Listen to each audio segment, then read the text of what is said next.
ഇന്ത്യയിലെ ഇടതുപക്ഷം ഒരു കാലത്ത് ശക്തമായിരുന്ന പ്രസ്ഥാനമായിരുന്നു. എന്നാൽ ഇന്ന് 1967 ശേഷം ആദ്യമായി രാജ്യത്ത് ഒരു സംസ്ഥാനത്തും ഇടതുഭരണം ഇല്ലാത്ത ഒരു സാഹചര്യമാണ് നിലവിലുള്ളത്. ഒടുവിൽ കേരളം കൂടി കൈവിട്ടതോടെ ഇടതിന്റെ അന്ത്യം ഇന്ത്യയിൽ രചിക്കപ്പെട്ടു. ഭാരതീയ രാഷ്ട്രീയ ഭൂപടത്തിൽ നിന്നും ചുവപ്പ് കൊടികൾ അപ്രത്യക്ഷമായി തുടങ്ങി. ഒരിക്കൽ വിപ്ലവത്തിന്റെ ഇടിമുഴക്കമായിരുന്ന ലാൽ സലാം വിളികൾ ഇന്ന് കേവലം സോഷ്യൽ മീഡിയയിലെ ഹാഷ്ടാഗുകളിൽ മാത്രമായി ഒതുങ്ങി തുടങ്ങി. 2026 കേരള നിയമസഭാ തെരഞ്ഞെടുപ്പോടെ ഏറെക്കുറെ ഇത്തരം ഒരു ചിത്രമാണ് തെളിഞ്ഞു വരുന്നത്. ബംഗാളും ത്രിപുരയും നേരത്തെ തന്നെ കൈവിട്ടുപോയ ഇടതുപക്ഷത്തിന് രാജ്യത്ത് ആകെ അവശേഷിച്ചിരുന്ന ഏക തുരുത്തായിരുന്നു കേരളം.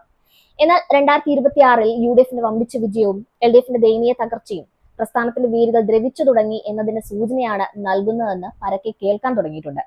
140 അംഗ നിയമസഭയിൽ UDF 102 സീറ്റുകൾ നേടി കരുത്ത് കാട്ടിയപ്പോൾ LDF വെറും 35 സീറ്റുകളിലേക്ക് ഒതുങ്ങേണ്ടി വന്നു. അതിൽ തന്നെ പിണറായി വിജയൻ സർക്കാരിലെ 13 മന്ത്രിമാർ പരാജയപ്പെട്ടു എന്നത് ഭരണവിരുദ്ധ വികാരം എത്രത്തോളം ശക്തമായിരുന്നു എന്നുകൂടി വ്യക്തമാക്കുന്നുണ്ട്. എന്തുകൊണ്ടാണ് കേരളത്തിലും ഇടതുപക്ഷത്തിന് ഇത്തരം ഒരു പതനം സംഭവിച്ചത്? മുൻപ് മറ്റൊരു വീഡിയോയിലും ഇതേ വിഷയം നമ്മൾ സംസാരിച്ചിരുന്നു. അന്ന് പറയാൻ വിട്ടുപോയ ചില കാര്യങ്ങളാണ് ഇന്നത്തെ സെഗ്മെന്റിൽ ചേർത്തിരിക്കുന്നത്. തോൽവിക്ക് പിന്നിലെ പ്രധാനപ്പെട്ട ഒരു കാര്യമാണ് സാമ്പത്തിക പ്രതിസന്ധി. കേരളത്തിൽ 4 ലക്ഷത്തോളം രൂപ കടബാധ്യത LDF സർക്കാർ ഭരിക്കുമ്പോൾ ഉണ്ടായിരുന്നു. സംസ്ഥാനത്തിന്റെ വരുമാനത്തിന്റെ 20% പഴയ കടങ്ങളുടെ പലിശ അടയ്ക്കാനാണ് ഉപയോഗിക്കപ്പെട്ടത്. വിദ്യാഭ്യാസത്തിലും ആരോഗ്യത്തിലും കേരളം മികച്ച റാങ്കുകൾ നിലനിർത്തുമ്പോഴും യുവാക്കൾക്ക് ആവശ്യമായ തൊഴിലവസരങ്ങൾ സൃഷ്ടിക്കാൻ സർക്കാരിന് കഴിഞ്ഞിരുന്നില്ല. ഇന്നും കേരളത്തിലെ യുവാക്കൾ തൊഴിലിനായി ഗൾഫ് രാജ്യങ്ങളെയും യൂറോപ്യൻ രാജ്യങ്ങളെയുമാണ് കൂടുതലായും ആശ്രയിക്കുന്നത്. തൊഴിലിനും വിദ്യാഭ്യാസത്തിനുമായി രാജ്യം വിട്ടുപോകുന്ന മലയാളി യുവജനതകളുടെ എണ്ണത്തിൽ വർധനവുണ്ടായതല്ലാതെ കുറവൊന്നും സംഭവിച്ചിട്ടില്ല. ക്ഷേമ പദ്ധതികൾ ഒരുപാട് അവതരിപ്പിച്ചപ്പോഴും നാടിനാവശ്യമായ ആസ്തികളും നിക്ഷേപങ്ങളും കൊണ്ടുവരുന്നതിൽ സർക്കാർ പരാജയപ്പെട്ടുവെന്ന് ജനങ്ങൾ തിരിച്ചറിഞ്ഞതോടെ LDF സർക്കാർ ജന അപ്രിയ സർക്കാരായി മാറി തുടങ്ങിയിരുന്നു. അഴിമതി ആരോപണങ്ങളും ഭരണകൂടത്തിന്റെ പ്രതിച്ഛായയ്ക്ക് വലിയ മങ്ങലേൽപ്പിച്ചു. ഇടതുപക്ഷം എപ്പോഴും ഉയർത്തിക്കാട്ടുന്ന ധാർമ്മികത ചോദ്യം ചെയ്യപ്പെടുന്ന സാഹചര്യമാണ് അങ്ങോട്ടുണ്ടായിരുന്നത്. കൂടാതെ ശബരിമല ഉൾപ്പെടെയുള്ള വിശ്വാസപരമായ വിഷയങ്ങളിലെ നിലപാടുകളും ഉന്നത വിദ്യാഭ്യാസ മേഖലയിലെ സ്വകാര്യവൽക്കരണവും സ്ത്രീകളുടെയും യുവാക്കളുടെയും വോട്ടുകൾ LDF നഷ്ടമാകുന്നതിനും കാരണമായി. പ്രത്യയശാസ്ത്രപരമായ മുരടിപ്പാണ് മറ്റൊരു പ്രധാന വില്ലൻ. പാർട്ടി കേഡറുകളിൽ 50 വയസ്സിന് മുകളിലുള്ളവരാണ് കൂടുതൽ. 18 മുതൽ 25 വയസ്സിനിടയിൽ പ്രായമുള്ള യുവാക്കളുടെ സാന്നിധ്യം പാർട്ടിക്കുള്ളിൽ വളരെ കുറവാണ്. മാറുന്ന കാലത്തിനനുസരിച്ച് നയങ്ങൾ പരിഷ്കരിക്കാൻ നേതൃത്വം തയ്യാറാകുന്നില്ല എന്ന വിമർശനം പാർട്ടിക്കുള്ളിൽ തന്നെ ശക്തമാണ്. യുവനേതാക്കൾ പലരും മറ്റു പാർട്ടികളിലേക്ക് ചേക്കേറുന്നതും ഇതേ കാരണം കൊണ്ടാണ്.